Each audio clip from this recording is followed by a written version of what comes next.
तो यहाँ पे हम देखते हैं कि वो स्पिरिट किगाता के घर में होती है और उसे हॉन्ट कर रही होती है। किगाता को अभी भी बिल्कुल बिलीव नहीं हो रहा होता कि ये एक स्पिरिट है, जिस पर वो स्पिरिट कहती क्या वो बिल्कुल बेवकूफ़ है, क्योंकि भाई वो स्पिरिट उसके सामने है और वो फिर भी बिलीव नहीं कर रहा। I don't know why. वो स्पिरिट उसे ये बताती है कि देख, स्पिरिट का मतलब कोई डेथ पर्सन या फिर कोई ईविल चीज़ नहीं होती है।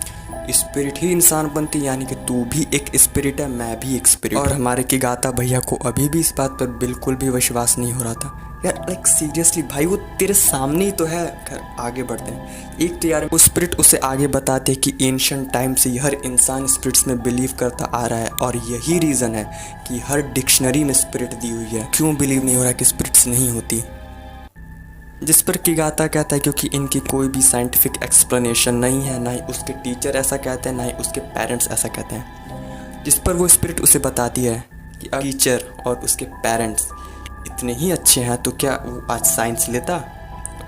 जो सा पार्ट आगे बढ़ते हैं। वो स्पिरिट उससे कहते हैं कि इस दुनिया में ऐसी बहुत सी चीज़ें जिसे आज तक साइंस भी एक्सप्लोर नहीं कर पाया, जस्ट लाइक कि ये धरती कहाँ से आई, हम कहाँ से आए, ग्रेविटी कहाँ से आई, आसमान में सिग्नल्स कैसे जाते हैं, एट्सेट्रा एट्सेट्रा। सेम उसी तरह स्पिरिट्स भी इस अर्थ पे हमेशा से एग्जिस्ट करती आ रही हैं, बस साइंस अभी तक उन्हें समझ नहीं पाया है। आगे वो स्पिरिट उसे एक सब्जेक्ट पैरासाइकोलॉजी के बारे में बताती है और उसे ये कहते हैं कि इस सब्जेक्ट की पढ़ाई बहुत ही बड़े बड़े प्रेस्टीजियस कॉलेजेस में हो रही है और इन्होंने इस पढ़ाई में घोस्ट को एक्सेप्ट कर लिया है।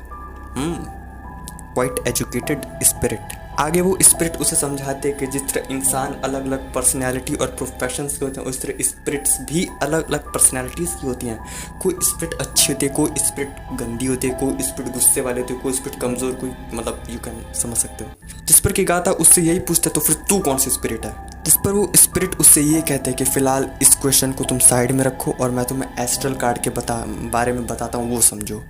So let me explain. Astral card जिस तरह एक हमारी फिजिकल बॉडी होती है और एक हमारी होती है स्पिरिचुअल बॉडी, इन दोनों के कॉम्बिनेशन से हमारी बॉडी बनती है। सो वो स्ट्रिंग जिससे इन दोनों बॉडीज़ को आपस में कंबाइन किया जाता है वो कहलाता है हमारा एस्ट्रल कार्ड। और जब भी किसी इंसान की डेथ होती है तो उसकी फिजिकल बॉडी तो वहीं ख़त्म हो जाती है, बट उसकी स्पिरिचुअल बॉडी अभी भी बची रहती है। वो स्पिरिट उससे कहते हैं कि मरने के बाद इंसान की स्पिरिट का क्या होता है, ये बात वो उसे अगली बार बताएगी और फिर वो वहाँ से चली जाती है। अगली सुबह हम किगाता को उसके स्कूल में देखते हैं, जहाँ उसके टीचर किगाता का मायूस चेहरा देखकर उससे पूछ ही लेते हैं कि आखिर हुआ क्या।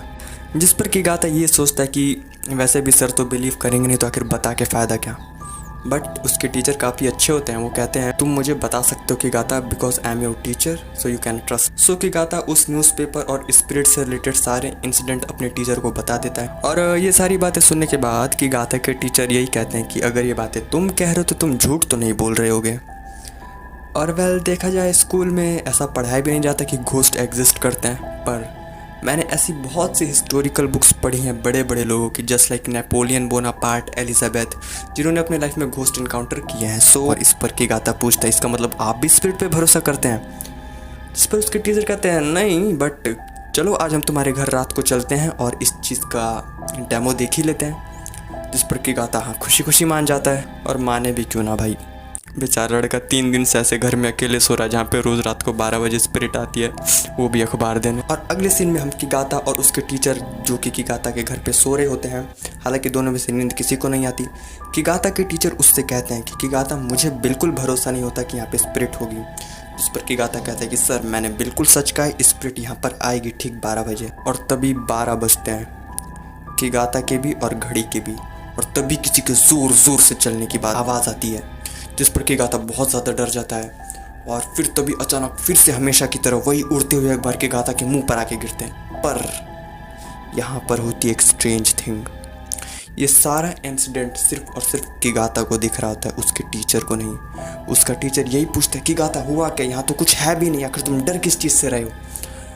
सो यहीं पे हमारा एपिसोड 1 होता है ख़त्म। अगला एपिसोड मैं फिर से बनाऊँगा, मुझे नहीं पता उसमें कितनी रिकॉर्डिंग्स लगेंगी। So goodbye. और हाँ सब्सक्राइब कर लेना, बता रहा हूँ, प्लीज़ कर लेना।